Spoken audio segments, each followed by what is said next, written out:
اللہ اکبر اللہ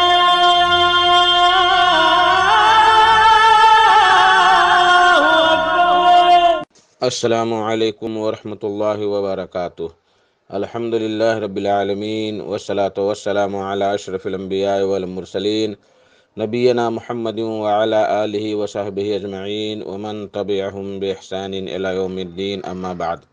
میرے دوستو، بزرگوں، اسلامی بھائیوں اور بہنوں، سامعین و سامعات کرام، صدائے حق سننے والے ساتھیوں، آج 12 ربیع الثانی 1443 ہجری، 18 نومبر 2021 عیسوی، 2 اگہن 2078 بکرمی، جمعرات کا دن، میں محمد مستقیم مدنی صدائے حق کا پروگرام آپ لوگوں کی خدمت میں لے کر حاضر ہو گیا ہوں۔ یہ پروگرام روزانہ آپ جنکندنی FM 95.5 میگا ہرٹز پر 1:30 بجے سے 2:15 بجے تک سماعت فرماتے آ رہے ہیں۔ آج بھی انشاءاللہ تبارک و تعالی سب سے پہلے تلاوت قرآن مجید، پھر ایک عالم کا خطاب سماعت فرمائیں گے۔ تو لیجئے سب سے پہلے تلاوت قرآن مجید سماعت فرمائیں۔ بسم اللہ الرحمن الرحیم۔ اعوذ باللہ من الشیطان الرجیم، بسم اللہ الرحمن الرحیم۔ الحمد للہ فاطر السماوات والارض جاعل الملائکۃ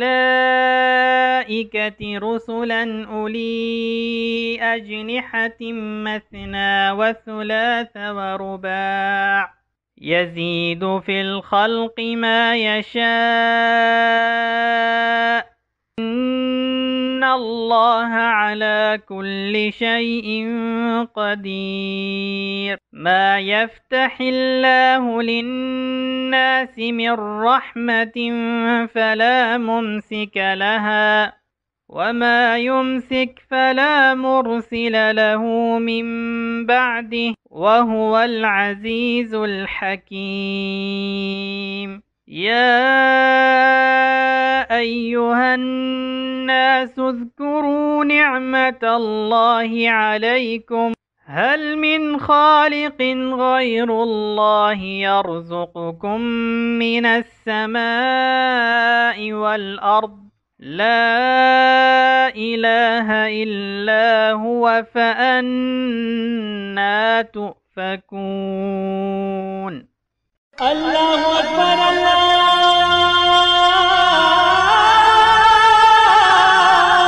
اکبر۔ بعدہ آج کا خطاب ہے فضیلت الشیخ ثناء اللہ مدنی صاحب کا۔ ان کا موضوع ہے گناہوں کے نقصانات۔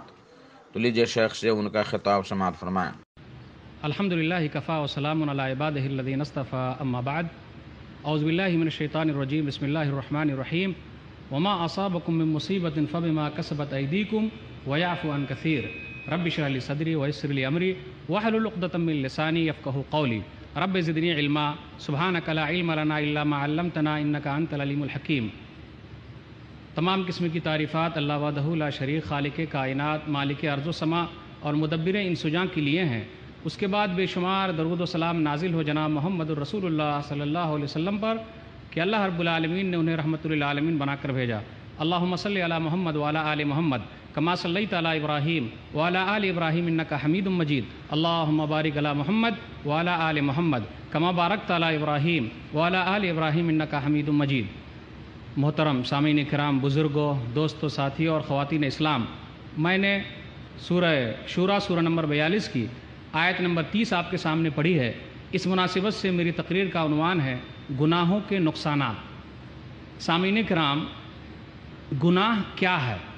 ایک حدیث میں نبی صلی اللہ علیہ وسلم نے ارشاد فرمایا، صحیح مسلم کتاب البر والصلہ کتاب نمبر 45 حدیث نمبر 2553، نواس بن سمان رضی اللہ تعالیٰ عنہ کہتے ہیں، سألت رسول اللہ صلی اللہ علیہ وسلم عن البر والاثم، کہ میں رسول اللہ صلی اللہ علیہ وسلم سے گناہ اور نیکی کے بارے میں پوچھا کرتا تھا، تو رسول اللہ صلی اللہ علیہ وسلم نے ارشاد فرمایا، البر حسن الخلقی، کہ نیکی تو وہ ہے جو اچھے اخلاق والا ہو، والاثم ما حاک فی صدرک وکرہت ان یطلع علیہ الناس، اور برائی تو وہ ہے جو دل میں کھٹکے اور تم ناپسند کرو کہ لوگوں کو پتہ چل جائے گا، تو یہ برائی ہے۔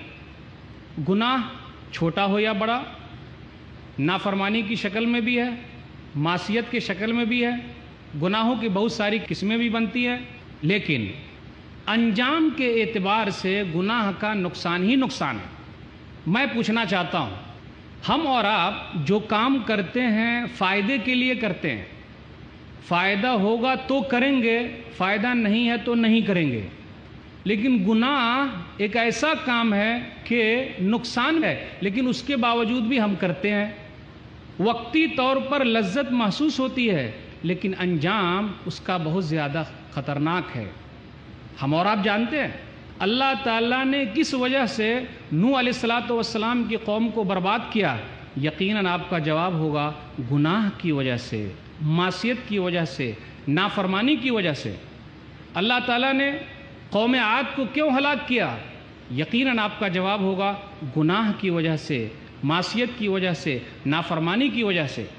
قوم سمود کو اللہ تعالیٰ نے کیوں برباد کر دیا، تیز چیخ کے ذریعے ہلاک کیا؟ یقیناً آپ کا جواب ہوگا گناہ کی وجہ سے، معصیت کی وجہ سے، اللہ اور اس کے رسول کی نافرمانی کی وجہ سے۔ قوم لوط کو بستیوں سمیت کیوں ہلاک کر دیا گیا؟ یقیناً آپ کا جواب ہوگا گناہ کی وجہ سے، معصیت کی وجہ سے، نافرمانی کی وجہ سے۔ اللہ تعالیٰ نے قوم شعیب کو کیوں برباد کیا؟ ناپ تول میں کمی کرنے کی وجہ سے، گناہ کی وجہ سے، نافرمانی کی وجہ سے، معصیت کی وجہ سے۔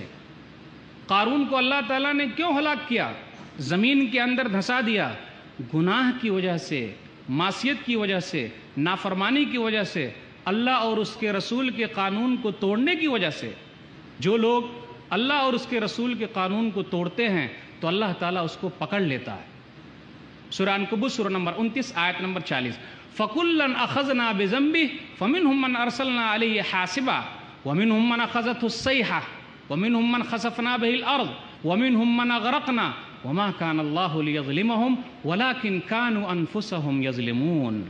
ہم نے ہر ایک کو گناہ کی وجہ سے پکڑ لیا، کسی پر تیز پتھر کی بارش کی، بعض کو تیز چیخ کے ذریعے ہلاک کر دیا، بہت سارے لوگوں کو زمین میں دھسا دیا، اور بہت سارے لوگوں کو ڈبو دیا۔ وما کان اللہ لیظلمہم، اللہ کسی پر ظلم نہیں کرتا، لوگ خود اپنے اوپر ظلم کرتے ہیں۔ اب سوال یہ پیدا ہوتا ہے کہ ہم اور آپ گناہ کیوں کرتے ہیں؟ ہم اور آپ گناہ کیوں کرتے ہیں؟ گناہ کرنے میں مزہ کیوں آتا ہے؟ کئی جوابات اس کے ہو سکتے ہیں۔ اہم چیز تو یہ ہے کہ ہم اور آپ نفس امارہ کے غلام ہو گئے ہیں۔ نفس امارہ تین طریقے کا نفس ہے۔ ایک برائی کی طرف ابھارتا ہے ایک نفس، دوسرا نفس ہے جو ہم کو ملامت کرتا ہے، آپ غلط کام کر رہے ہیں، آپ سے یہ کام غلط ہو رہا ہے، اور تیسرا نفس نفس مطمئنہ ہے، جب ہم نیک کام کرتے ہیں تو دل کو اطمینان ملتا ہے۔ تو جی ہاں، نفس امارہ جو برائی کی طرف ابھارنے والا نفس ہے، ہم اس کی بات ماننے کے لیے تیار ہو جاتے ہیں، اس لیے لالچ میں آ جاتے ہیں، لوگوں کا قتل کرتے ہیں، لوگوں کو مارتے ہیں، کسی کا حق لے لیتے ہیں، چونا لگا دیتے ہیں، اس کی ٹوپی اس کے سر کرتے ہیں، لوگوں کو بیوقوف بناتے ہیں۔ کیوں؟ اس وجہ سے کہ نفس امارہ کے پیچھے ہم چلنے والے ہو گئے۔ یوسف علیہ السلام کے ساتھ جس عورت کا واقعہ ذکر کیا گیا ہے سورہ یوسف کے اندر، سورہ یوسف سورہ نمبر 12 آیت نمبر 53، وما ابرئ نفسی ان النفس لامارۃ بالسوء الا ما رحم ربی ان ربی غفور الرحیم۔ میں اپنے نفس کی پاکی بیان نہیں کرتی۔ اس عورت نے کہا بے شک نفس امارہ برائیوں کی طرف ابھارنے والا ہے، لیکن میرا رب جس پر رحم کرے، بے شک میرا رب بخشنے والا، رحم کرنے والا ہے۔ تو ہم اور آپ جب نفس امارہ کے غلام ہو جاتے ہیں اور اس کی ہر بات ماننے لگتے ہیں تو پھر گناہ پر گناہ کرتے ہوئے چلے جاتے ہیں۔ لالچ ہے، ایک دوسرے سے آگے بڑھنا ہے، غلط طریقے سے مال کمانا ہے، گناہ پر گناہ کرتے جا رہے ہیں۔ اس لیے کہا جاتا ہے کہ لالچ بری بلا ہے۔ ایک حدیث کے اندر آیا، صحیح مسلم کتاب البر والصلہ کتاب نمبر 45 حدیث نمبر 2578، واتقوا الشح فإن الشح أهلك من كان قبلكم، لوگو لالچ سے بچو، کیونکہ لالچ نے تو تم سے پہلے والے لوگوں کو ہلاک کر دیا۔ برباد کر دیا. کیوں؟ حملہم علی ان سفکوا دماءہم واستحلوا محارمہم، کہ یہی لالچ ہے جس کی وجہ سے لوگ ایک دوسرے کو قتل کرتے ہیں. بھائی بھائی کو قتل کر رہا ہے مال کی وجہ سے، پارٹنر اپنے پارٹنر کو قتل کر رہا ہے، کیوں؟ لالچ کی وجہ سے. اور لوگ غلط چیزوں کو، حرام کردہ چیزوں کو حلال کر لیتے ہیں اسی لالچ کی وجہ سے. اس لیے ایک شاعر کیا کہتا ہے کہ اگر آپ مگرمچھ کو مارتے ہیں کمال کی بات نہیں ہے، آپ اژدہا سانپ کو مارتے ہیں کمال کی بات نہیں ہے، آپ شیر کو مارتے ہیں کمال کی بات نہیں ہے. شاعر کیا کہتا ہے؟ نہنگو اژدہا و شیر نر مارا تو کیا مارا. نہنگ مانے مگرمچھ. نہنگو اژدہا و شیر نر مارا تو کیا مارا. نفس امارہ کے بارے میں کیا کہتا ہے؟ بڑے موذی کو مارا، نفس امارہ کو گر مارا. اگر آپ مگرمچھ کو مارتے ہیں کوئی کمال کی بات نہیں، اژدہا سانپ کو مارتے ہیں کوئی کمال کی بات نہیں، شیر کو مارتے ہیں کوئی کمال کی بات نہیں. اگر آپ نے اپنے نفس امارہ کو مار لیا سب سے کمال کی بات یہ ہے. آپ کو معلوم ہے نا، اسی وجہ سے تو شیطان مارا گیا تھا. شاعر کیا کہتا ہے؟ گیا شیطان مارا ایک سجدے کے نہ کرنے سے، گیا شیطان مارا ایک سجدے کے نہ کرنے سے، اگر لاکھوں برس سجدے میں سر مارا تو کیا مارا. اس کے بعد سر پٹکتا رہے، اللہ کی نافرمانی کی، اللہ کا حکم نہیں مانا، سجدہ نہیں کیا، لاکھوں برس کرتا رہے، فائدہ کچھ بھی نہیں ہے. گیا شیطان مارا ایک سجدے کے نہ کرنے سے، اگر لاکھوں برس سجدے میں سر مارا تو کیا مارا. تو نفس امارہ کو مارنا، جو برائی پر ابھارا اس کو دبا دینا، یہ کمال کی بات ہے. اسی طرح ہم اور آپ گناہ کرتے ہیں اس امید پر کہ اللہ تعالیٰ بڑا بخشنے والا ہے، رحم کرنے والا. گناہ پر گناہ کیے جا رہے ہیں، اللہ بخشنے والا ہے. لوگوں کو چونا لگا رہے ہیں، اللہ بخشنے والا ہے. نماز نہیں پڑھ، اللہ بخشنے والا ہے. روزہ نہیں رکھتے، اللہ بخشنے والا ہے.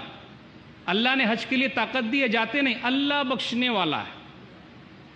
غلط کام کر رہے ہیں، اللہ بخشنے والا ہے. یہ تصور ہے. ٹھیک ہے اللہ بڑا بخشنے والا ہے، بڑا رحم کرنے والا ہے، لیکن یہ بھی تو یاد رکھیے کہ اللہ پکڑنے والا بھی ہے. اللہ نے کہا نماز پڑھتا ہے معاف، یہ نماز نہیں پڑھتا معاف. ہوگا کیا ایسا؟ ارے جو محنت کرے اس کو بھی معاف، اور جو محنت نہ کرے اس کو بھی معاف. تو کیا کہیں گے؟ ایک آیت سن لیجئے، ان اللہ لا یظلم مثقال ذرہ، سورہ نساء سورہ نمبر 4 آیت نمبر 40، کہ اللہ ذرہ برابر کسی پر ظلم نہیں کرے گا. نبئ عبادی انی انا الغفور الرحیم وان عذابی هو العذاب العلیم، سورہ ہجر سورہ نمبر 15 آیت نمبر 49 اور آیت نمبر 50. میرے بندوں کو بتا دیجئے کہ میں بہت زیادہ بخشنے والا ہوں، رحم کرنے والا ہوں، لیکن میری پکڑ بھی بہت سخت ہے. اللہ کس کو بخشنے والا ہے؟ سورہ طٰہٰ سورہ نمبر 20 آیت نمبر 82، وَإِنِّي لَغَفَّارٌ لِمَن تَابَ وَآمَنَ وَعَمِلَ صَالِحًا ثُمَّ اهْتَدَىٰ، بے شک میں بہت زیادہ بخشنے والا ہوں. کس کو؟ جس نے توبہ کیا، وَآمَنَ جو ایمان لے آئے، وَعَمِلَ صَالِحًا اور جس نے نیک عمل کیا، ثُمَّ اهْتَدَىٰ اور وہ سیدھے راستے پر قائم رہا، تو اللہ اس کو بخشنے والا ہے. ورنہ نعوذ باللہ انصاف پھر کہاں رہے گا؟ اس لیے اس کو ختم کر دیجئے، اپنے دل سے نکالیے، سستی کو ختم کیجئے. آج نہیں کل کر لیں گے، کل سے سیدھے ہو جائیں گے، سدھر جائیں گے، نہیں یارو، کل کبھی نہیں آتا. ایک تصور یہ بھی ہے، اس وجہ سے بھی ہم اور آپ گناہ کر رہے ہیں. آئندہ ہفتے سے ہم نیک ہو جائیں گے، اب یہ کام ہو جائے تو ختم، بالکل نہیں. بوڑھے ہونے کے بعد سدھر جائیں گے، یہ بھی ایک تصور ہے جس کی وجہ سے ہم اور آپ گناہ کرتے چلے جا رہے ہیں. ارے بوڑھے ہونے تک کون زندہ رہتا ہے؟ یا بوڑھے ہونے کے بعد اللہ تعالیٰ نیک عمل کی توفیق دے دے؟ کس کے پاس یہ لکھا ہوا ہے؟ اس لیے کر جوانی میں عبادت کاہلی اچھی نہیں، کر جوانی میں عبادت کاہلی اچھی نہیں، جب بڑھاپا آ گیا کچھ بات بن پڑتی نہیں. بوڑھے ہونے کے بعد کیا ہوگا؟ اس لیے آج کا کام کل پر نہ ڈالا جائے، گناہ کو چھوڑنا ہی پڑے گا چاہے جو ہو جائے. نقصانات اس کے بہت زیادہ ہیں. نقصانات سننا چاہتے ہیں؟ گناہوں کے نقصانات کے بارے میں جاننا چاہتے ہیں؟ اس کی سزا کیا ہے معلوم کرنا چاہتے ہیں؟ جی معلوم تو ہے لیکن دل نہیں مانتا ہے. عادت جو لگی ہوئی ہے وہ چھوٹتی نہیں ہے، چسکا جو لگا ہوا وہ ختم نہیں ہوتا، لت جو لگی ہوئی ہے وہ ہم سے ختم ہو ہی نہیں رہی ہے۔ گناہوں کے نقصانات بہت زیادہ، گناہ چاہے چھوٹا ہو یا بڑا نقصان ہی نقصان ہے، فائدہ کچھ نہیں۔ وقتی طور پر فائدہ ہو سکتا ہے، ذرا مزہ آ گیا ختم، لیکن انجام کے اعتبار سے بہت زیادہ نقصان دہ۔ دنیاوی نقصانات چند آپ کے سامنے رکھوں گا، وہ یہ ہے کہ گناہ کی وجہ سے اللہ تعالیٰ کا غضب نازل ہوتا ہے، اللہ تعالیٰ کی لعنت برستی ہے۔ آپ یاد کیجئے قوم یہود کو کہ اللہ تعالیٰ ان سے غصہ ہوا، اللہ کا غضب نازل ہوا۔ اللہ نے کہا سورہ بقرہ سورہ نمبر 2 آیت نمبر 61، وَضُرِبَتْ عَلَيْهِمُ الذِّلَّةُ وَالْمَسْكَنَةُ وَبَاءُوا بِغَضَبٍ مِّنَ اللَّهِ ذَلِكَ بِأَنَّهُمْ كَانُوا يَكْفُرُونَ بِآيَاتِ اللَّهِ وَيَقْتُلُونَ النَّبِيِّينَ بِغَيْرِ الْحَقِّ ذَلِكَ بِمَا عَصَوْا وَكَانُوا يَعْتَدُونَ۔ ان پر ذلت اور وہ لوگ اللہ کا غصہ لے کر نکلے لوٹے اس وجہ سے کہ وہ لوگ اللہ کی آیتوں کا انکار کرتے تھے، اللہ کے نبیوں کو قتل کرتے تھے، اور یہ لوگ حد سے آگے بڑھے ہوئے تھے۔ اب یہاں ذرا غور کیجئے، فلسطین کے اندر اگر آج یہودی قوم بچوں کو قتل کرے، بوڑھوں کو قتل کرے، عورتوں کی عزت کے ساتھ کھیلے، ارے جب ان لوگوں نے نبیوں کو نہیں چھوڑا ہے تو ہمیں اور آپ کو کیا چھوڑیں گے؟ ان لوگوں کے دل تو سخت ہیں، اللہ کا غضب نازل ہوا ہے، ذلیل و خوار ہیں، نبیوں کو قتل کیا ہے۔ تو گناہ کرنے کے نقصانات بہت زیادہ ہیں، گناہ چھوٹا بھی ہے بڑا بھی ہے، اور اللہ تعالیٰ نے کسی کو پکڑا بھی ہے کسی کو چھوڑ بھی دیا ہے، وہ اللہ کی مرضی ہے۔ اللہ تعالیٰ نے کتنے لوگوں کو سور بنا دیا، بندر بنا دیا، یہ اللہ کی مرضی ہے، لیکن گناہوں کی وجہ سے اللہ تعالیٰ نے پکڑ لیا ہے۔ گناہ کی سزا تو یہ ہے، نافرمانی کی سزا تو یہ ہے، گناہ کرنے کا نقصان تو یہ ہے کہ اللہ تعالیٰ نعمتیں چھین لیتا ہے۔ اللہ نے جو نعمتیں دے رکھی تھی، اللہ تعالیٰ نعمتوں کو چھین لیتا ہے۔ ذرا غور کیجئے گا کہ بہت سارے بھائی مالدار تھے، بہت سارے بھائی اچھے خاصے تھے، ہٹے کٹے تھے، اللہ تعالیٰ نے اس کی دولت لے لی ہے۔ کبھی غور کیا ہے؟ جب مالدار تھے تو دوسروں کو ستاتے تھے، گڈھے کھودتے تھے کہ اس روڈ سے کوئی نہیں جائے گا، لیکن جب اللہ نے پکڑا تو اس گڈھے میں گرنے والے پہلے خود تھے۔ تو اللہ تعالیٰ نعمتیں چھین لیتا ہے۔ گناہ کرنے کا نقصان یہ ہے، اللہ نے کہا سورہ رعد سورہ نمبر 13 آیت نمبر 11، ان اللہ لا یغیر ما بقوم حتی یغیروا ما بانفسہم وَإِذَا أَرَادَ اللَّهُ بِقَوْمٍ سُوءًا فَلَا مَرَدَّ لَهُ وَمَا لَهُم مِّن دُونِهِ مِن وَالٍ۔ اللہ تعالیٰ اس قوم کی حالت کو نہیں بدلتا جب تک کہ قوم خود اپنی حالت کو نہ بدل لے، اور اللہ تعالیٰ جس کے ساتھ نقصان کا ارادہ کرنا چاہے کوئی بھلائی نہیں کر سکتا اور کوئی مددگار نہیں ہو سکتا۔ شاعر نے کیا کہا؟ خدا نے آج تک اس قوم کی حالت نہیں بدلی، خدا نے آج تک اس قوم کی حالت نہیں بدلی، نہ ہو جس کو خیال آپ اپنی حالت کے بدلنے کا۔ اس کا مطلب دو ہو سکتا ہے، ایک یہ ہے کہ اللہ تعالیٰ آپ سے نعمت اس وقت تک نہیں چھینے گا جب تک کہ آپ گناہ نہ کرنے لگیں، یعنی جب آپ گناہ کرنے لگیں گے تو اللہ تعالیٰ نعمتیں چھین لے گا۔ اس کا دوسرا معنی یہ ہے کہ اللہ دوبارہ اپنی نعمتیں آپ کو نہیں دے گا، مگر کب دے گا؟ جب آپ نیکیاں کرنے لگیں گے، جب آپ اچھائیاں کرنے لگیں گے تو اللہ تعالیٰ نعمتیں آپ کو عطا کر دے گا۔ تو گناہ کرنے کا ایک نقصان یہ ہے، گناہ کی ایک سزا یہ ہے کہ اللہ تعالیٰ نعمتیں چھین لیتا ہے۔ نافرمانی کی سزا تو یہ ہے کہ اللہ تعالیٰ مصیبتوں میں مبتلا کر دیتا ہے، آفتوں میں گھیر لیتا ہے۔ آپ دنیاوی طور پر دیکھیے، بہت ساری ایسی مصیبتیں آئی ہوئی ہے، بہت ساری ایسی بیماریاں ہمارے درمیان موجود ہے جو گزشتہ زمانے میں نہیں تھی۔ کبھی ہم نے غور کیا ہے کہ یہ گناہ کی سزا تو نہیں، اللہ نے کہیں پکڑا تو نہیں؟ ارے گناہ کی وجہ سے اس کا اثر دوسرے لوگوں پر بھی پڑتا ہے، زمین پر بھی پڑتا ہے، اس کے نقصانات دنیا میں بھی ہیں، آخرت میں بھی ہے، اپنے جسم پر بھی ہے۔ آپ غور کیجئے، سورہ روم سورہ نمبر 30 آیت نمبر 41، ظہر الفساد فی البر والبحر بما کسبت ایدی الناس لیذیقہم بعض الذی عملوا لعلہم یرجعون، کہ خشکی اور تری کے اندر فسادات پھیل گئے، لوگوں کے کرتوتوں کی وجہ سے، تاکہ اللہ تعالیٰ بعض گناہوں کی سزا دے تاکہ وہ لوگ لوٹ آئیں۔ اللہ تعالیٰ تمام گناہوں پر نہیں پکڑتا، وہ تو بعض پر پکڑ رہا ہے، اور اگر سب پر پکڑ لے تو اس روئے زمین پر ایک بھی جاندار نہ بچے۔ اللہ نے کیا کہا؟ سورہ فاطر سورہ نمبر 35 آیت نمبر 45، وَلَوْ يُؤَاخِذُ اللَّهُ النَّاسَ بِمَا كَسَبُوا مَا تَرَكَ عَلَىٰ ظَهْرِهَا مِن دَابَّةٍ، اور اگر اللہ تعالیٰ لوگوں کو اس کی ہر غلطی پر پکڑ لے تو اس روئے زمین پر کوئی بھی جاندار نہ بچے۔ لیکن اللہ کیا کرتا ہے؟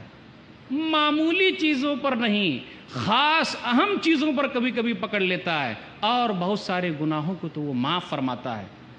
سورہ شورى سورہ نمبر 42 آیت نمبر 30، وَمَا أَصَابَكُم مِّن مُّصِيبَةٍ فَبِمَا كَسَبَتْ أَيْدِيكُمْ وَيَعْفُو عَن كَثِيرٍ، جتنی بھی مصیبتیں آئی ہوئی ہے تمہارے کرتوتوں کی وجہ سے ہے، اور اللہ تعالیٰ بہت سارے گناہوں کو معاف فرماتا ہے۔ لیکن چند گناہ تو ایسے ہیں کہ اللہ کبھی بھی معاف نہیں کرے گا بلکہ اس کی سزا سنائے گا۔ ایک حدیث سنیے، سنن ابن ماجہ کتاب الفتن کتاب نمبر 36 باب نمبر 22 باب فی العقوبات، حدیث نمبر 4019، حسن روایت ہے، صحیح حدیث ہے یہ۔ عبداللہ بن عمر رضی اللہ تعالیٰ عنہ بیان کرتے ہیں کہ نبی صلی اللہ علیہ وسلم نے ارشاد فرمایا، خمس اذا ابتلیتم بہن واعوذ باللہ ان تدرکوہن، 5 گناہ ایسے ہیں، 5 چیزیں موجود ہو تو اللہ تعالیٰ اس قوم کو پکڑ لے گا، اس کی سزا سنائے گا۔ لم تظہر الفاحشۃ فی قوم قط حتی یعلنوا بها الا فشا فیہم الطاعون والاوجاع التي لم تکن مضت فی اسلافہم الذین مضوا۔ ایک بیماری تو یہ ہے کہ اگر قوم کے اندر کھلم کھلا علانیہ طور پر برائیاں ہونے لگے اور لوگ خاموش رہے تو اللہ تعالیٰ اس قوم کے اندر طاعون کی بیماری پیدا کر دیتا ہے۔ اللہ تعالیٰ اس قوم کے اندر ایسی ایسی بیماریاں لے آتا ہے جو پچھلے والے لوگوں میں نہیں تھی۔ ذرا غور کر لیں، بہت ساری بیماریاں ہمارے درمیان موجود ہے، کبھی ہم نے غور کیا کیا یہ گناہ کی وجہ سے تو نہیں ہے؟ نبی صلی اللہ علیہ وسلم نے ارشاد فرمایا، وَلَمْ يَنْقُصُ الْمِكْيَالَ وَالْمِيزَانَ إِلَّا أُخِذُوا بِالسِّنِينِ وَشِدَّةِ الْمَعُونَةِ وَجَوْرِ السُّلْطَانِ عَلَيْهِمْ، اور اگر قوم ناپ تول میں کمی کرنے لگے تو ہوگا کیا؟ بہت ڈنڈی مارتے ہیں ہم اور آپ، بورڈ لگاتے ہیں، کون سا بورڈ؟ صحیح وزن دیکھ کر لیجئے گا، اور اسی کے نیچے ہم ڈنڈی مار رہے ہیں، ہاتھ مار رہے ہیں۔ شعیب علیہ السلام کی قوم کو اللہ نے ہلاک کیا، برباد کیا، تو کیا اللہ ہمیں ہلاک نہیں کر سکتا، برباد نہیں کر سکتا؟ ہم اور آپ سوچتے کیوں نہیں؟ جس قوم کے اندر ناپ تول میں کمی ہو جائے، الا اخذوا بالسنین، تو اللہ تعالیٰ بارش نہیں برساتا، وشدت المعونہ، روزی میں تنگی کر دیتا ہے۔ بہت سارے لوگ بیکار بیٹھے ہوئے، روزی مل ہی نہیں رہی ہے، نوکری مل ہی نہیں رہی ہے۔ وجور السلطان علیہم، اور اللہ تعالیٰ ظالم و جابر کو ان پر مسلط کر دیتا ہے۔ تو کبھی کبھی ایسا بھی ہوتا ہے کہ چند لوگوں کی سزا سب کو بھی مل سکتی ہے، اجتماعی طور پر بھی اللہ تعالیٰ پکڑ سکتا ہے۔ آگے نبی صلی اللہ علیہ وسلم نے ارشاد فرمایا، وَلَمْ يَمْنَعُوا زَكَاةَ أَمْوَالِهِمْ إِلَّا مُنِعُوا الْقَطْرَ مِنَ السَّمَاءِ وَلَوْلَا الْبَهَائِمْ لَمْ يُمْطَرُوا، اگر یہ قوم زکوٰۃ دینا چھوڑ دے، زکوٰۃ نکالنا چھوڑ دے تو اللہ تعالیٰ بارش کو روک لے گا۔ آگے اہم بات ہے، وَلَوْلَا الْبَهَائِمْ لَمْ يُمْطَرُوا، اگر یہ جانور نہ رہیں تو اللہ بارش کبھی اتارے ہی نہ۔ یہ جانور ہیں جس کی وجہ سے اللہ تعالیٰ بارش نازل کرتا ہے، ورنہ اگر قوم کے اندر زکوٰۃ نہ دینے والے لوگ پیدا ہو گئے، اجتماعی طور پر لوگ زکوٰۃ نہیں دے رہے ہیں، تو اللہ تعالیٰ بارش نہیں اتارے گا۔ یہ گناہ کرنے کی سزا ہے۔ وَلَمْ يَنْقُضُوا عَهْدَ اللَّهِ وَعَهْدَ رَسُولِهِ إِلَّا سَلَّطَ اللَّهُ عَلَيْهِمْ عَدُوًّا غَيْرَهُمْ فَأَخَذُوا بَعْضَ مَا فِي أَيْدِيهِمْ، اور اگر لوگ اللہ کے قانون کو توڑنے لگیں اور اس کے رسول کے قانون کو توڑنے لگیں تو اللہ تعالیٰ ایک ظالم بادشاہ کو ان پر مسلط کر دیتا ہے، اور وہ تمام چیزیں اس سے لے لیتا ہے۔ 5ویں چیز، وَمَا لَمْ تَحْكُمْ أَئِمَّتُهُمْ بِكِتَابِ اللَّهِ وَيَتَخَيَّرُوا مِمَّا أَنزَلَ اللَّهُ إِلَّا جَعَلَ اللَّهُ بَعْثَهُمْ بَيْنَهُمْ، اور اگر کسی قوم کے امام اللہ کی کتاب کے حساب سے فیصلہ نہ کرے، اللہ کے قانون کے حساب سے نہ چلے تو اللہ تعالیٰ آپس میں لڑا دیتا ہے. غور کیجئے گا، آپس میں لڑنا بھی گناہ کی شکل ہے ایک، اور اس کے نقصانات ہیں، اس پر غور کرنے کی ضرورت ہے. لیکن کب ہوتا ہے؟ جب امام ذمہ دار حضرات اللہ کے قانون کے مطابق فیصلہ نہ کرے تو اللہ تعالیٰ پکڑ لیتا ہے. اللہ تعالیٰ گناہ کی وجہ سے روزی روٹی کو تنگ کر دیتا ہے. ایک حدیث میں نبی صلی اللہ علیہ وسلم نے ارشاد فرمایا، سنن ابن ماجہ کتاب الفتن کتاب نمبر 36 حدیث نمبر 4022، وَإِنَّ الرَّجُلَ لَيُحْرَمُ الرِّزْقَ بِالذَّنبِ يُصِيبُ، اور آدمی روزی روٹی سے محروم کر دیا جاتا ہے گناہ کی وجہ سے. اس لیے غور کیجئے، ہمیں اور آپ کو اگر روزی روٹی نہیں مل رہی ہے تو کہیں ایسا تو نہیں کہ ہم اور آپ گناہ کر رہے ہیں، کسی نہ کسی گناہ میں ملوث ہیں، اللہ کے کسی قانون کو ہم اور آپ توڑ تو نہیں رہے. غور کرنے کی ضرورت ہے. اگر ہم اور آپ غور کر لیتے ہیں تو ہمارا ہی فائدہ ہوگا. یا پھر روزی روٹی ہمارے پاس ہے، ہمارا کاروبار اچھا چل رہا ہے، لیکن گناہ کرنے کا نقصان یہ ہے کہ اللہ تعالیٰ برکت کو اٹھا لیتا ہے. برکت کو اٹھا لینا مطلب کما بہت رہے، کام نہیں ہو پا رہا، اللہ نے برکت کو اٹھا لیا ہے. سن لیے، مسند احمد جلد نمبر 2 صفحہ نمبر 235 پر ایک حدیث آئی ہے، الیمین الکاذبۃ منفقۃ للسلع ممحقۃ للکسب، کہ جھوٹی قسم کھانے کی وجہ سے مال تو بہت بکتا ہے لیکن اللہ تعالیٰ برکت کو اٹھا لیتا ہے. اب غور کیجئے، دکان بہت چل رہی ہے، کاروبار اچھا چل رہا ہے، لیکن ہائے ہائے کیوں ایسا ہو رہا ہے؟ بیماریاں بہت زیادہ ہے، اسپتالوں کے چکر لگا رہے ہیں، کچھ کام نہیں بن پا رہا ہے، تو لوگ کیا کرتے؟ وظیفہ لینے کے لیے جاتے. وظیفہ جانتے ہیں نا؟ وظیفہ مولانا کے پاس جاتے، کاف ہایا عین صاد حامیم عین سین کاف، تو مولانا صاحب لکھ کے دیتے دکانوں مکان کی خیر و برکت کے لیے، اور لا کے لٹکا دیا، اور جھوٹ پر جھوٹ بولے جا رہے ہیں. بس اللہ کی قسم یہ سامان میں نے اتنے میں خریدا ہے اور آپ کو میں اتنے میں دے رہا ہوں، اللہ کی قسم، جبکہ وہ جھوٹ بول رہا ہے. تو دکانوں مکان کی خیر و برکت کے لیے جو لا کر آپ نے چپکایا، جو لا کر آپ نے لگایا، اگر واقعی اس کے اندر خیر و برکت کی چیز ہوتی یا وہ واقعی اچھی چیز ہوتی تو مولوی صاحب اپنے گھر میں رکھتے، آپ کو کیوں دے دیتے؟ تاکہ تمام برکتیں مولوی صاحبی کے گھر میں آ جائے. تو ہم اور آپ کیا کرتے ہیں کہ جھوٹ پر جھوٹ بولے جا رہے ہیں، اور جب برکت نہیں ہوتی تو مولوی صاحب کے پاس جاتے. آسان علاج ہے، وہ کیا؟ جھوٹ بولنا چھوڑ دیجئے، تجارت اچھی طریقے سے کیجئے. دیکھیے بھائی صاحب، آپ صبح کے ٹائم آئے ہیں اس لیے میں آپ کو اتنے میں دے رہا ہوں. دیکھیے بھائی صاحب، ابھی بتی بند کرنے کا وقت ہے اس لیے میں آپ کو اتنے میں دے رہا ہوں. ارے جھوٹ کیوں بول رہے ہیں؟ قسم کیوں کھا رہے ہیں؟ تو اللہ تعالیٰ برکت کو ہٹا لیتا ہے، اٹھا لیتا ہے. تو غور کرنے کی ضرورت ہے، کہیں ایسا تو نہیں کہ ہم سے گناہ ہو رہا ہے، اس کی وجہ سے اللہ تعالیٰ نے ہماری برکت کو ختم کر دی ہے. نافرمانی کی سزا تو یہ ہے کہ اللہ تعالیٰ بدنام کر دیتا ہے. بڑے نام والے تھے لیکن اللہ نے بدنام کر دیا. وہ کیسے؟ ہر آدمی چاہتا ہے کہ اس کا نام ہو. آپ دیکھیے، جب کوئی مشہور آدمی دنیا کے اندر گزرتا ہے تو اگر آپ کی ملاقات اس کے کسی رشتہ دار سے ہو تو فلاں بھائی کو آپ جانتے ہیں کیا؟ لوگ اس طریقے سے تعارف کراتے ہیں، ہاں وہ فلاں بھائی میرے دادا تھے، یعنی نام بکتا ہے، یعنی عزت دینا ہو رہتا ہے تو اللہ تعالیٰ نام دے دیتا ہے جس میں دنیا کے لوگ جانتے ہیں. فلاں کو جانتے ہیں آپ کیا؟ وہ میرے ابو جان ہیں. یعنی نام کے لیے، عزت کے لیے آدمی زندہ ہے. اللہ تعالیٰ عزت دیتا ہے تو دنیا کے اندر نام کو روشن کر دیتا ہے تاکہ آنے والے لوگ بھی نام لیں، اسے یاد رکھیں. خود اللہ نے قرآن میں کہا، سورہ 7 سورہ نمبر 38 آیت نمبر 45 اور آیت نمبر 46، وَاذْكُرْ عِبَادَنَا إِبْرَاهِيمَ وَإِسْحَاقَ وَيَعْقُوبَ أُولِي الْأَيْدِي وَالْأَبْصَارِ إِنَّا أَخْلَصْنَاهُمْ بِخَالِصَةٍ ذِكْرَ الدَّارِ. آپ ہمارے بندوں کا نام لیجئے. کون بندے؟ ابراہیم علیہ السلام، اسحاق، یہ ہاتھوں والے تھے، آنکھوں والے تھے. ہم نے ان لوگوں کو آخرت کے کام کے لیے چن لیا تھا. تو نبی صلی اللہ علیہ وسلم سے کہا جا رہا ہے کہ آپ نام لیجئے، ان کا تذکرہ کیجئے، اور اللہ جس کو نام دے دے اسے کوئی بے نام والا نہیں کر سکتا، اللہ جس کو عزت دے دے اسے کوئی بے عزت نہیں کر سکتا۔ لیکن اگر بھائی صاحب نے گھوٹالہ کیا، بھائی صاحب نے کچھ غلط کام کیا، تو لوگ کیا کہتے ہیں؟ لوگ کیا کہتے ہیں؟ یہ چونا لگانے والا ہے، یہ بدکار ہے، یہ شرابی ہے، یہ کبابی ہے، لوگوں کا مال ہڑپ کرنے والا ہے۔ اور ہڑپ کرنے میں پڑھے لکھے لوگ بھی ہیں۔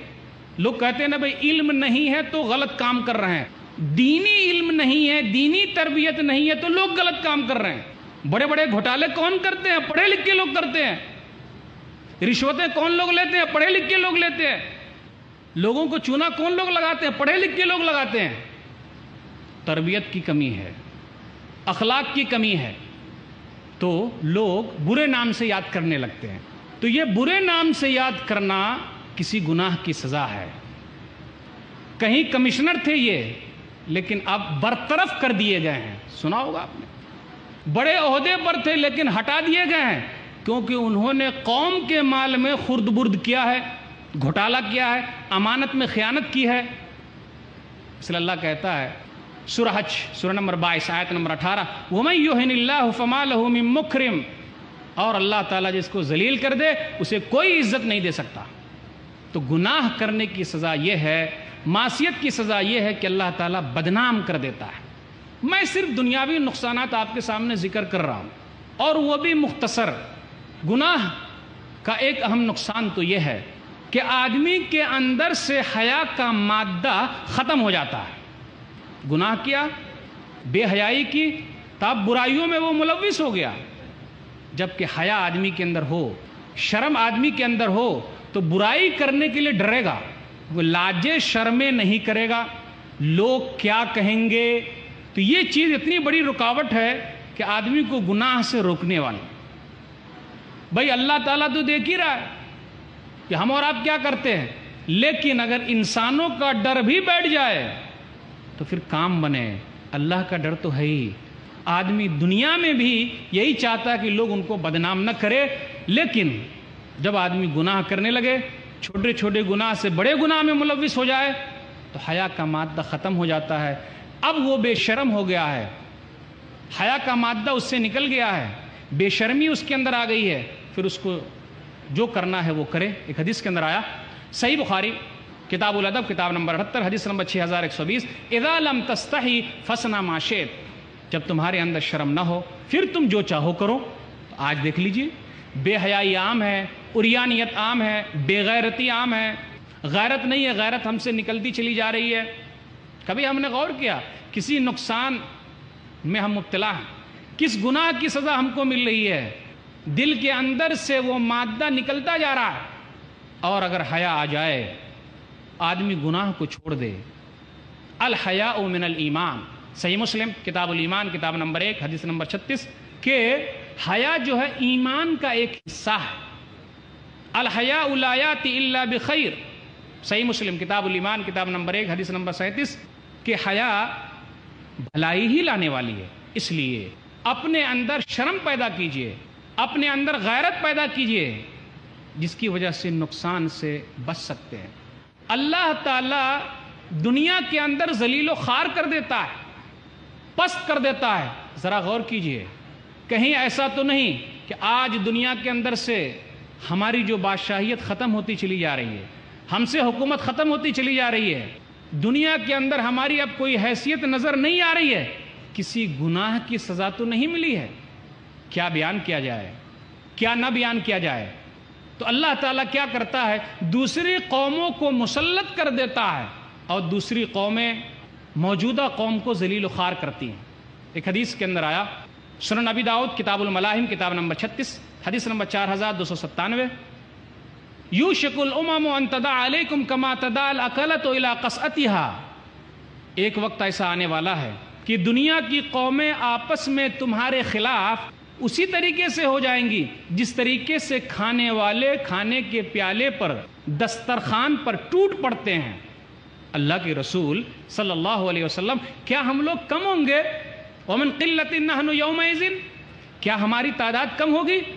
رسول اللہ صلی اللہ علیہ وسلم نے ارشاد فرمایا بل انتم یومئذ کثیر، ارے تم تو بہت زیادہ ہوگے، ولکنکم غثاء کغثاء السیل ولینزعن اللہ من صدور عدوکم المہابۃ منکم وليقذفن اللہ فی قلوبکم الوہن، تمہاری تعداد بہت زیادہ ہوگی لیکن حیثیت جھاگ کے مانند، سمندر کے اندر جو جھاگ ہے اس کی مانند ہے، اور اللہ تعالیٰ تمہارے دشمنوں کے دلوں سے تمہارا روب دبدبا ختم کر دے گا، اور اللہ تعالیٰ تمہارے دلوں میں وہن ڈال دے گا۔ پوچھنے والے نے پوچھا اللہ کے رسول صلی اللہ علیہ وسلم وہن کیا ہے؟ اللہ کے رسول صلی اللہ علیہ وسلم وہن کیا ہے؟ تو نبی صلی اللہ علیہ وسلم نے ارشاد فرمایا حب الدنیا و کراہیت الموت، دنیا کی محبت اور موت سے نفرت۔ ہائے دنیا، ہائے مال، دنیا کی محبت اگر حد سے زیادہ ہو جائے تو سمجھ جائیے اس وجہ سے کوئی نہ کوئی سزا ملے گی، اور وہ سزا کیا ہے؟ دوسری قومیں ہم پر پل پڑیں گی، اور وہی ہو رہا ہے۔ حب الدنیا و کراہیت الموت، دنیا کی محبت اور موت سے نفرت۔ ہزاروں خواہشیں ایسی کہ ہر خواہش پہ دم نکلے، ہزاروں خواہشیں ایسی کہ ہر خواہش پہ دم نکلے، بہت نکلے میرے ارماں لیکن پھر بھی کم نکلے۔ دنیا ختم نہیں ہو رہی ہے، دنیا کی خواہشیں لمبی ہوتی چلی جا رہی ہے۔ کب کنٹرول کریں گے؟ آرزویں کب کم ہوں گی؟ امیدیں کب کم ہوں گی؟ یاد رکھیے گا اگر یہ چیز کم ہو جائے تو ہم سر بلند ہو جائیں۔ اور موت سے تو نفرت ہے ہی، ٹھیک ہے لوگ نفرت کرتے ہیں، لیکن اگر اللہ کے لیے ہم زندہ ہیں تو اللہ ہی کے لیے ہمیں مرنا بھی پڑے گا۔ قل ان صلاتی و نسکی و محیایا و مماتی للہ رب العالمین لا شریک لہ وبذالک امرت وانا اول المسلمین۔ سورہ نام سورہ نمبر 6 آیت نمبر 163 اور آیت نمبر 164۔ آپ کہہ دیجئے میری نماز، میری قربانی، میرا جینا، میرا مرنا صرف رب العالمین کے لیے ہے جس کا کوئی شریک نہیں، اور مجھے اسی کا حکم دیا گیا ہے، اور میں مسلمانوں میں پہلا مسلمان ہوں۔ تو موت سے کس کو رستگاری ہے؟ آج وہ تو کل ہماری باری ہے، ہر ایک کو دنیا سے چلے جانا ہے۔ اس لیے دنیا کے اندر زندہ رہنا ہے تو اللہ کے قانون پر چلنا پڑے گا، رسول اللہ صلی اللہ علیہ وسلم کے طریقے پر چلنا پڑے گا۔ نہیں چلیں گے تو نقصان اٹھائیں گے، یہاں بھی نقصان ہے، آخرت میں بھی نقصان ہے، اپنا بھی نقصان، غیروں کا بھی نقصان۔ اہم سزا تو یہ ہے اللہ تعالیٰ لوگوں کے دلوں پر مہر لگا دیتا ہے، اور اگر ویسی نوبت آ گئی کہ اللہ نے مہر لگا دیا اور دل کو زنگ آلود کر دیا تو اب اللہ ہی کی پناہ کیا ہوگا؟ سب سے بڑی سزا ہے۔ پھر اس کے بعد قوم کو دنیا کے اندر زندہ رہنے کا حق نہیں ہوتا، اللہ تعالیٰ مختلف طریقے سے آزما لیتا ہے۔ ایک آیت ہے سورہ مطففین سورہ نمبر 83 آیت نمبر 14، کلا بل ران علی قلوبہم ما کانوا یکسبون، جب ان کے دل زنگ آلود ہو گئے تو اس کی وجہ سے اللہ تعالیٰ نے پکڑ لیا، گناہوں کی وجہ سے ان کے دل پر زنگ لگا دیا۔ ایک حدیث کے اندر نبی صلی اللہ علیہ وسلم نے اس کی تشریح بیان فرمائی، سنن ترمذی کتاب تفسیر القرآن کتاب نمبر 44 حدیث نمبر 3334، صحیح حدیث ہے، یہ حسن روایت ہے۔ ان العبد اذا اخطا خطیۃ نکتت فی قلبہ نقطۃ سوداء، کہ بندہ جب گناہ کرتا ہے، یہ دھیرے دھیرے کرتے کرتے آدمی آگے بڑھتا ہے، پہلے چھوٹا چور بنتا ہے پھر بڑا چور بن جاتا ہے۔ تو آدمی جب گناہ کرتا ہے تو اس کے دل پر سیاہ نقطہ، کالا نقطہ پڑ جاتا ہے، اور اگر وہ اس کو چھوڑ دیتا ہے فیضا ہوا نزع واستغفر وتاب ثقل قلبہ، چھوڑ دیتا ہے گناہ کو، توبہ استغفار کر لیتا ہے تو اس کا دل صاف ہو جاتا ہے۔ وَإِنْ عَادَ زِيدَ فِيهَا حَتَّى يَعْلُوَ قَلْبَهُ، اور اگر دوبارہ گناہ کرتا ہے پھر دوبارہ نقطہ جو ہے وہ بڑھتا چلا جاتا ہے، وہ سیاہ نقطہ لمبا ہوتا چلا جاتا ہے، زیادہ ہوتا چلا جاتا ہے، یہاں تک کہ پورا دل سیاہ ہو جاتا ہے۔ اگر ایسی حالت ہو گئی، دل پر مہر لگ گئی، تو پھر اللہ ہی کی پناہ، اللہ ہی کچھ کر سکتا ہے، ورنہ اس امت کو، ایسے لوگوں کو دنیا میں زندہ رہنے کا حق نہیں ہے۔ جب حالات ایسے ہو جائیں، دل زنگ آلود ہو جائے تو ہوگا کیا؟ آدمی گناہ کو معمولی سمجھنے لگتا ہے، چلے گا، اس لیے آپ دیکھتے ہیں نماز بھی نہیں پڑھتے، چلے گا، روزہ بھی نہیں رکھتے، چلے گا، زکوٰۃ ادا نہیں کرتے، چلے گا، پھر لوگ چلے گا سے کام چلاتے ہیں، چلے گا، چھوٹا ہی کام کیا ہے نا چلے گا، معمولی گناہ ہے نا چلے گا، اگر ایسی حالت ہو جائے تو چلے گا نہیں بلکہ سب کچھ ختم ہو جائے گا۔ عبداللہ بن مسعود رضی اللہ تعالیٰ عنہ کہتے ہیں، صحیح بخاری کتاب الدعوات کتاب نمبر 80 حدیث نمبر 6308، ان المؤمن یرا ذنوبہ کأنہ قائد علی جبل یخاف ان یقع علیہ، کہ مومن بندہ جب گناہ کرتا ہے تو اس کو یہ محسوس ہوتا ہے کہ میں کسی پہاڑ کی کھائی میں ہوں، ڈر لگا ہوا کہ ایسا نہ ہو کہ یہ پہاڑ اس کے اوپر آ کر گر جائے۔ مومن آدمی کو ایسا ہونا چاہیے کہ پہاڑ کی کھائی میں ہے، کہیں ایسا نہ ہو کہ یہ پہاڑ ہی اس کے اوپر گر جائے۔ یہ مومن آدمی کی نشانی ہے۔ اگر دل کے اندر ایسا ہو رہا ہے تو سمجھ جائیے ایمان باقی ہے۔ اور فاسق و فاجر آدمی، وَإِنَّ الْفَاجِرَ يَرَى ذُنُوبَهُ كَذُبَابٍ مَرَّ عَلَىٰ أَنفِهِ، اور فاسق و فاجر آدمی کی حالت تو یہ ہے، گناہ کر رہا ہے، گھوٹالے کر رہا ہے، غلط کام کر رہا ہے، زنا کے کام میں ملوث ہے، سودی کاروبار میں ملوث ہے، شراب کے دھندے چلا رہا ہے، گناہ کو ایسے سمجھتا ہے گویا کہ مکھی ناک پر بیٹھی اور اس کو اس طریقے سے اڑا دیا، کذباب مر علی انفی، ختم، اور کچھ بھی نہیں۔ تو ایسے لوگوں کو ایمان کے بارے میں سوچنا چاہیے۔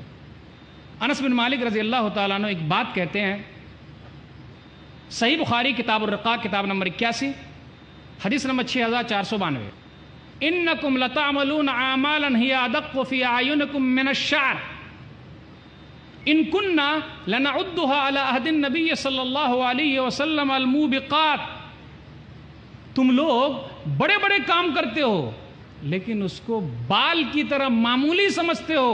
ارے رسول اللہ صلی اللہ علیہ وسلم کے زمانے میں معمولی گناہ کو ہم لوگ ہلاک کرنے والا سمجھتے تھے۔ انس بن مالک رضی اللہ تعالیٰ عنہ صحابی رسول تابعین کے سامنے یہ بات کہہ رہے ہیں، غور کیجئے، اگر ایسا ہے تو ہوگا کیا؟ قطرے قطرے سے دریا بن جائے، ذرے ذرے سے پہاڑ، دھیرے دھیرے کرتے کرتے کرتے کرتے گناہ جمع ہو جائے اور یہی گناہ ہمیں ہلاک کر دے۔ ایک حدیث کے اندر آیا، مسند احمد جلد نمبر 1 صفحہ نمبر 402 پر ایک حدیث آئی ہے، ایاکم و محقرات الذنوب فإنہن یجتمعن علی الرجل حتی یہلکنہ، لوگو گناہوں کو حقیر سمجھنے سے باز آ جاؤ، گناہ کو حقیر نہ سمجھو۔ ہم اور آپ کہتے ہیں نا چلے گا، نہیں، حقیر نہ سمجھو، چھوٹا ہو یا بڑا ہو حقیر نہ سمجھو، بلکہ یہ سمجھو کہ جس کی شان میں گستاخی ہو رہی ہے وہ سب سے بڑا ہے۔ اللہ اکبر، اللہ سب سے بڑا ہے، معمولی نہیں ہے، اس کی شان میں گستاخی ہو رہی ہے۔ تو یہ تصور اگر پیدا ہو جائے تو آدمی گناہ سے باز آ جائے۔ لوگو گناہ کو معمولی نہ سمجھو، حقیر نہ سمجھو، اگر یہ جمع ہو جائیں تو لوگوں کو ہلاک کر دیں، دھیرے دھیرے کرتے کرتے لوگ ہلاک ہو جائیں، برباد ہو جائیں۔ اس لیے ہمیں اور آپ کو سوچنا پڑے گا، غور کرنا پڑے گا، دیکھنا پڑے گا کیوں ایسا ہو رہا ہے۔ گناہوں کے نقصانات میں نے تو دنیاوی چند گنائے، آخرت میں جو نقصانات ہیں ایک حدیث پڑھنا چاہوں گا بس۔ صحیح بخاری کتاب التعبیر کتاب نمبر 91 حدیث نمبر 7047، رسول اللہ صلی اللہ علیہ وسلم کو خواب میں دکھایا گیا۔ رسولوں کا خواب سچا ہوتا ہے، شریعت ہے وہ، لیکن آج کل یہ ہو گیا ہے کہ لوگ بھی جو خواب دیکھ لیتے ہیں اس کو شریعت مان لیتے ہیں۔ بھئی لوگوں کا خواب شریعت نہیں ہے، لیکن رسول اللہ صلی اللہ علیہ وسلم کا خواب، نبیوں کا خواب شریعت ہے۔ آج کل خوابوں پر لوگ شریعت کو چلا رہے ہیں، فلاں صاحب کا خواب اتنے کام کریں گے تو فائدہ، نہیں کریں گے تو نقصان۔ غلط ہے یہ خواب، صرف رسول اللہ صلی اللہ علیہ وسلم کا۔ نبی صلی اللہ علیہ وسلم نے خواب دیکھا، 2 فرشتے ان کو لے کے جا رہے ہیں، گزر ہوا ایک آدمی کے پاس سے، ایک آدمی لیٹا ہوا ہے، دوسرا آدمی اس کے پاس ہے جس کے ہاتھ میں پتھر ہے اور پتھر سے اس کے سر پر مار رہا ہے۔ پوچھا کون ہے یہ؟ آگے بتائیں گے۔ دونوں آدمی نے کہا نبی صلی اللہ علیہ وسلم سے آپ کو آگے بتائیں گے۔ پھر آگے بتایا، مطلب کیا؟ فَإِنَّهُ الرَّجُلُ، ارے یہ وہ آدمی ہے، يَأْخُذُ الْقُرْآنَ فَيَرْفِضُ وَيَنَامُ عَنِ الصَّلَاةِ الْمَكْتُوبَةِ، قرآن تو پڑھتا تھا لیکن قرآن کے احکامات کو اس نے پیچھے کر دیا، اور فرض نماز سے سویا رہتا تھا. دیکھیے گناہ کرنے کی سزا. فرض نماز سے اگر ہم اور آپ سوئیں گے اور اسی حالت میں ہماری موت ہو گئی تو یہ سزا ملنی ہے. وقت نہیں ملتا، نکالیے وقت، تیاری کیجئے. پھر آگے چلے. دیکھا ایک آدمی ہے پیٹھ کے بل لیٹا ہوا ہے اور ایک دوسرا آدمی ہے جس کے ہاتھ میں آنکڑا ہے. آنکڑا جانتے ہیں نا؟ آنکڑا لوہا ہوتا ہے، اس کے اوپر آنکڑے بنے ہوتے ہیں. پنجہ اگر اس طرح گاڑ دیں آپ تو کوئی چیز ساتھ میں آ جائے. آنکڑا وہ کیا کرتا ہے؟ وہ آدمی آنکڑے سے یہاں سے پھاڑنا شروع کرتا ہے، منہ سے گدی تک لے جاتا ہے. آنکھ سے پھاڑنا شروع کرتا ہے، گدی تک لے جاتا ہے، اور اس طریقے سے سزا دے رہا ہے. صاحب یہ کون ہے؟ آگے بتائیں گے. تو آگے یہ بتایا جھوٹا آدمی ہے، یہ اٹھتا تھا، جھوٹی باتیں گڑھتا تھا. فتبلغ الآفاق، دنیا کے اندر جھوٹ پھیل جاتا تھا. غلط کام کریں گے جھوٹ کا، یہ نقصان ہوگا آخرت کے اندر. آگے چلے. نبی صلی اللہ علیہ وسلم کا گزر ہوا ایک تندور کے پاس سے. تندور جانتے ہیں نا؟ روٹی جو بناتے، تندور. تندور کے اندر ننگے مرد ہیں، ننگی عورتیں ہیں. کون ہیں یہ لوگ؟ نبی صلی اللہ علیہ وسلم کو بتایا گیا وَأَمَّا الرِّجَالُ وَالنِّسَاءُ الْعُرَاةُ الَّذِينَ فِي مِثْلِ بِنَاءِ التَّنُّورِ فَهُمُ الزُّنَاةُ وَالزَّوَانِي. ارے یہ وہ لوگ ہیں جو زنا کرنے والے تھے، زنا کرنے والے مرد ہیں اور زنا کرنے والی عورتیں ہیں. یہ سزا ملنے والی ہے. آگے چلے. دیکھا ایک سرخ ندی ہے، لال ندی ہے. ایک آدمی تیر رہا ہے، تیر رہا ہے اس کے اندر. ایک آدمی کنارے پر بیٹھا ہوا ہے اور اس کے ہاتھ میں بہت سارے پتھر رکھے ہوئے ہیں. پتھر. وہ آتا ہے کنارے تو یہ کیا کرتا ہے؟ پتھر اس کے منہ میں ڈال دیتا ہے. پھر اسی طرح وہ واپس چلا جاتا ہے، پھر تیرتے ہوئے آتا ہے، پھر پتھر منہ میں ڈال دیتا ہے. یہ کون ہے؟ سرخ ندی کے اندر ہے، لال ندی کے اندر ایسا ہو رہا ہے. فَإِنَّهُ آكِلُ الرِّبَا، یہ سود کھانے والے ہیں. یہ سزا دی جا رہی ہے. اس لیے کرنا کیا ہوگا؟ کرنا یہ ہے عہد کر لیجئے، توبہ استغفار کرنا ہے. جو ہو گیا سو ہو گیا، اللہ معاف کرنے والا ہے. اللہ کی رحمت سے مایوس نہ ہوئیے. لا تقنطوا من رحمت اللہ ان اللہ یغفر الذنوب جميعا. اگر آسمان تک بھی گناہ ہو جائے اور اللہ سے معافی مانگ لے تو اللہ تعالیٰ معاف کرنے والا ہے. لا تقنطوا من رحمت اللہ. سورہ زمر سورہ نمبر 39 آیت نمبر 53. لوگوں اللہ کی رحمت سے مایوس نہ ہو، اللہ بخشنے والا، رحم کرنے والا. کیا کرنا پڑے گا؟ نیک لوگوں کے ساتھ رہیے. جیسی سنگت ویسی رنگت. تربوزے کو دیکھ کر خربوزہ بھی رنگ بدل لیتا ہے. آپ اگر برے لوگوں کے ساتھ رہیں گے تو برے ہو جائیں گے، اچھے لوگوں کے ساتھ رہیں گے تو اچھے بنیں گے. صحبت صالح تو را صالح کنت، صحبت طالح تو را طالح کنت. اس لیے اچھے لوگوں کے ساتھ رہیے، اچھے بنیں گے. برے لوگوں کے ساتھ رہیے تو برے بن جائیے گا. کیا کرنا ہے؟ پختہ ارادہ کرنا. یہی سب سے اہم چیز ہے. بولتے ہیں نا مولانا صاحب دل نہیں مانتا، دوبارہ دل کہتا وہی کام کرو، وہی کام کرو. لت جو لگی ہوئی ہے ختم ہو ہی نہیں رہی ہے. لت جانتے ہیں؟ لت، کسی چیز کی لت لگ جائے، تنہائی میں نہ رہیے. تنہائی میں رہیں گے تو وہ لت کے بارے میں سوچتے رہیں گے. لوگوں کے ساتھ رہیے، اچھے لوگوں کے ساتھ. پختہ ارادہ کر لیجئے، نہیں چھوڑنا ہے تو چھوڑنا ہے. ارے کل کرے سو آج اور آج کرے سو ابھی کرنا ہے. خالص توبہ کریں گے تو ہمارا فائدہ ہو سکتا ہے. میں یہی دعوت دوں گا. وہ دعوت یہ ہے کہ اللہ تعالیٰ توبہ استغفار کو قبول کرنے کے لیے تیار ہے. چاہے رات ہو چاہے دن ہو، شرط ہے کہ ہم اور آپ توبہ کرنے کے لیے تیار ہیں. توبہ کر لیجئے، نہ جانے کب موت آ جائے. اس لیے آگاہ ہو جائیے. اپنی بات اللہ اکبر اللہ